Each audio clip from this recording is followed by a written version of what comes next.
Alerta Iglesia: Juan Pablo II podría resucitar el 18 de mayo del año 2026 y este sería el falso profeta que describe el libro de Apocalipsis. Mira, esto es impresionante. Una teoría que circula en Internet ha perturbado el descanso de miles de personas.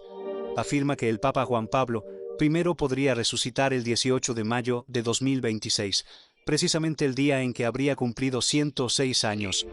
Según esta hipótesis, dicha resurrección estaría conectada con una antigua profecía descrita en el libro de Apocalipsis. Y si algo así llegara a ocurrir, muchos creen que sería el mayor engaño espiritual jamás presenciado por la humanidad. ¿Por qué? Porque sostienen que no se trataría de un milagro divino, sino de algo mucho más oscuro. Una operación de las tinieblas destinada a presentar al mundo al anticristo o al falso profeta, utilizando el cuerpo de uno de los hombres más influyentes y reconocidos del siglo pasado. Es fundamental entender quién fue Juan Pablo I y por qué se ha convertido en el centro de esta teoría. Su nombre de nacimiento era Karol Wojtyła. Nació en Polonia y fue elegido papa en 1978. Se convirtió en el primer pontífice no italiano en más de 400 años y permaneció en el cargo durante 26 años, hasta su fallecimiento en 2005. Durante su pontificado, llegó a ser uno de los líderes religiosos más influyentes del planeta. Era respetado no solo por católicos, sino también por evangélicos, musulmanes e incluso por personas sin afiliación religiosa. En otras palabras, si alguien quisiera elegir una figura con la capacidad de unir a millones de personas en torno a una sola imagen, Juan Pablo II sería sin duda el candidato ideal. Y ese es precisamente el punto de partida de esta teoría. El 13 de mayo de 1981, Juan Pablo II se encontraba en el Papamóvil, en la plaza de San Pedro, saludando a miles de fieles cuando un atacante turco le disparó a corta distancia. 2 proyectiles impactaron en su cuerpo, uno en el abdomen y otro en el brazo. Perdió una gran cantidad de sangre, fue sometido a una cirugía de emergencia, y aunque estuvo al borde de la muerte, logró sobrevivir. Años más tarde, el propio agresor confesó que no podía explicar cómo el Papa había sobrevivido. Por su parte, Juan Pablo II declaró sobre el atentado: una mano disparó, pero otra mano guió.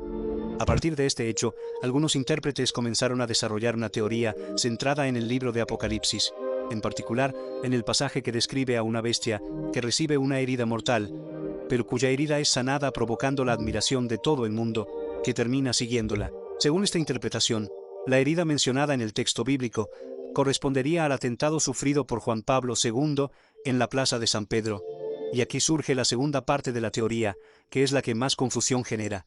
Se plantea que la sanidad de la herida no se habría cumplido completamente en su supervivencia, sino que alcanzaría su punto culminante en una supuesta resurrección futura, como si esta fuera la manifestación definitiva de esa restauración.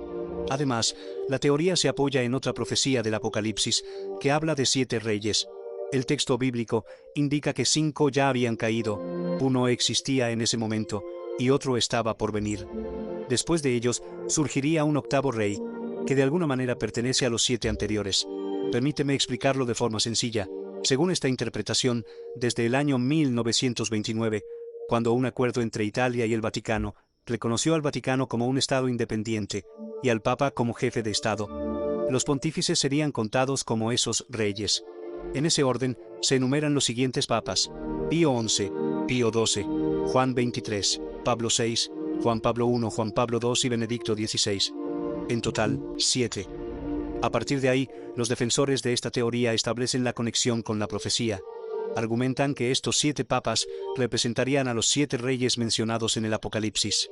Dentro de esta lógica, Juan Pablo I sería el 6º rey, mientras que Benedicto XVI sería el 7º, aquel que, según el texto bíblico, permanecería por poco tiempo. Y, de hecho, su renuncia al papado, algo que no ocurría desde hacía siglos, es utilizada como argumento para respaldar esta idea. Después de esto, el Apocalipsis menciona la aparición de un 8º rey que guarda relación con los 7 anteriores. Y es aquí donde la teoría toma un giro aún más inquietante. En otras palabras, si el llamado 8º rey debe surgir de entre los 7 que ya han muerto, entonces Juan Pablo II, siendo el más influyente de todos, sería visto como el candidato más lógico para regresar. Y ese supuesto retorno sería interpretado como una falsa resurrección. Sin embargo, aquí surge una pregunta inevitable. ¿Qué ocurre con el Papa Francisco, quien asumió el cargo después de Benedicto XVI? ¿Y qué hay del Papa León XIV, que recientemente ha sido elegido? ¿Dónde encajan dentro de este esquema? Hermanos y hermanas, este es precisamente uno de los puntos más débiles de esta teoría. Si los 7 reyes concluyeran con Benedicto XVI y el octavo tuviera que ser uno de esos 7 que regresaría, entonces la existencia del Papa Francisco ya rompe completamente ese cálculo. Y con la aparición de León XIV, la teoría simplemente pierde toda coherencia. Para sostener esta idea, sus defensores se ven obligados a ignorar la existencia de estos papas o a construir explicaciones cada vez más forzadas, intentando mantener en pie un argumento que en esencia no se sostiene. Ahora bien, para reforzar aún más su planteamiento, también intentan justificar la elección de una fecha específica. El 18 de mayo corresponde al cumpleaños de Juan Pablo II. Estos grupos creen que los eventos proféticos suelen manifestarse en fechas simbólicas relacionadas con figuras religiosas importantes. Pero aún hay otro elemento dentro de este rompecabezas. Durante años ha circulado el rumor de que el cuerpo de Juan Pablo II permanece incorrupto dentro del Vaticano, como si estuviera conservado de forma sobrenatural, esperando un evento futuro. Sin embargo, esto no corresponde a la realidad.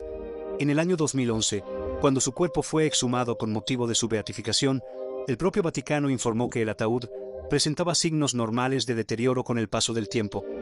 Además, contrario a lo que muchos imaginan, Juan Pablo II no fue embalsamado. Las imágenes que circulan en Internet mostrando un supuesto cuerpo intacto no son reales. En realidad, corresponden a una figura de cera elaborada en su honor. Y ahora llegamos al punto más importante de todo este análisis. Después de considerar estas teorías, la pregunta clave es: ¿qué enseña realmente la Biblia sobre este tema? Hermanos, comencemos con la llamada herida mortal, descrita en el capítulo 13 del Apocalipsis. Existen 2 interpretaciones principales entre los estudiosos de las Escrituras. La primera sostiene que esta herida no se refiere a una persona específica, sino a un sistema de poder. Según esta interpretación, cuando el general Berthier, lugarteniente de Napoleón, arrestó al Papa Pío VI en el año 1798, el poder político del papado fue prácticamente destruido. Este acontecimiento histórico sería identificado como la herida mortal. La sanidad de esa herida, entonces, correspondería a la restauración progresiva de ese poder a lo largo de los siglos posteriores. La segunda interpretación, en cambio, afirma que esta herida ocurrirá en el futuro, durante el período de la Gran Tribulación, y estará directamente relacionada con el Anticristo. Según esta visión, él sufrirá una herida que parecerá mortal, pero luego se recuperará. Y será precisamente esa aparente restauración lo que asombrará al mundo entero. Ahora bien, es importante notar algo fundamental. En ninguna de estas 2 interpretaciones es necesario que un papa específico resucite. Y aquí, hermanos, debo hablar con total claridad. El conteo de los 7 papas como si fueran los 7 reyes mencionados en Apocalipsis, comenzando desde el año 1929, es una teoría humana, no una verdad bíblica. Cuando el apóstol Juan escribió sobre los 7 reyes, afirmó que 5 ya habían caído en su tiempo, es decir, en el primer siglo después de Cristo. Este detalle, por sí solo, demuestra que no tiene sentido iniciar ese conteo casi 2000 años después. Además, en el lenguaje profético tanto de Daniel como de Apocalipsis, la palabra rey suele representar reinos o imperios, no únicamente individuos. Por lo tanto, aplicar esta profecía a una lista específica de papas es una interpretación construida por el hombre, no una revelación directa de las Escrituras. En cuanto a la resurrección, la Biblia es completamente clara.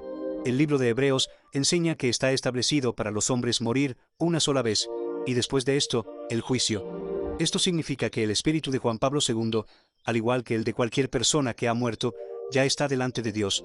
No existe en la Biblia ningún ejemplo que indique que Satanás tenga el poder de devolver la vida a alguien. Él puede engañar, puede imitar, puede realizar señales que aparentan ser milagros verdaderos. Y esto es exactamente lo que el apóstol Pablo advierte en su carta a los tesalonicenses, que la manifestación del maligno vendrá acompañada de todo tipo de milagros, señales y engaños, dirigidos a aquellos que rechazan la verdad. ¿Y por qué sucede esto? Porque no recibieron el amor de la verdad para ser salvos. Sé que muchas personas sienten temor al escuchar este tipo de teorías. El mundo está atravesando una etapa en la que todo parece intensificarse al mismo tiempo. Conflictos entre naciones, señales inusuales en la naturaleza, fenómenos difíciles de explicar y una avalancha constante de teorías.